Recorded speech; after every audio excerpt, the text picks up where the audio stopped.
నిరాడంబరుడైన శివుడు శివరాత్రి రోజున ఎంతో గొప్పగా పూజలు అందుకుంటాడు. శివరాత్రి రోజు ఉపవాసం జాగరణ చాలా ప్రాముఖ్యత ఉంది. శివరాత్రి రోజు చేసే ఉపవాసం జాగరణ ఎంతో శక్తివంతమై తెలిపే ఒక పురాణ కథ.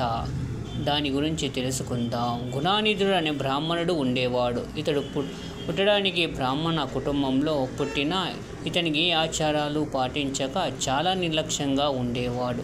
అతనికి లేని చెడ్డ అలవాటు అంటూ లేదు.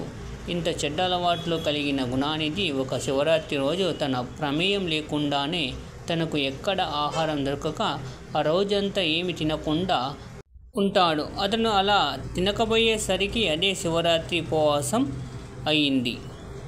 ఆహారం ఎక్కడ దొరకకపోవడంతో అతనికి ఒక ఆలోచన వచ్చింది. ఒకరోజు శివరాత్రి కదా, కనీసం గుడిలో ప్రసాదం దొరుకుతుందేమో అని శివాలయానికి వెళతాడు. చీకటిలో ఏదైనా తినడానికి వెతుకుదామని అతను దీపం వెలిగిస్తాడు. అదే శివాలయంలో కొందరు భక్తులు జాగారం చేస్తుంటారు.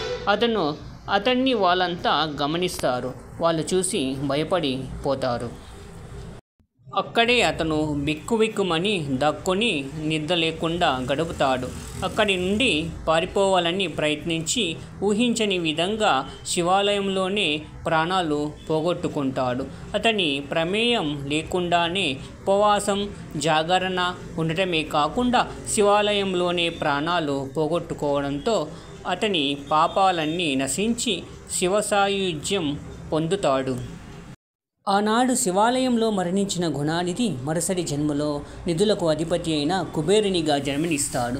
తెలియక శివరాత్రి జాగరణ ఉపవాసం చేసినందుకే శివుడు ఇంత కరుణ చూపిస్తే, భక్తి శ్రద్ధలతో శివరాత్రి జాగరణ చేస్తే పరమేశ్వరుడు ఇంకెంత కరుణ చూపిస్తాడో ఎవరు ఊహించలేరు. అందుకే శివరాత్రి ఉపవాసం జాగరణ అనేవి జన్మ పాపాలను, చెడు కర్మల పాపాలను తెగించేవి. కానీ అందరూ విధిగా పాటిస్తే ఎంతో మంచిది.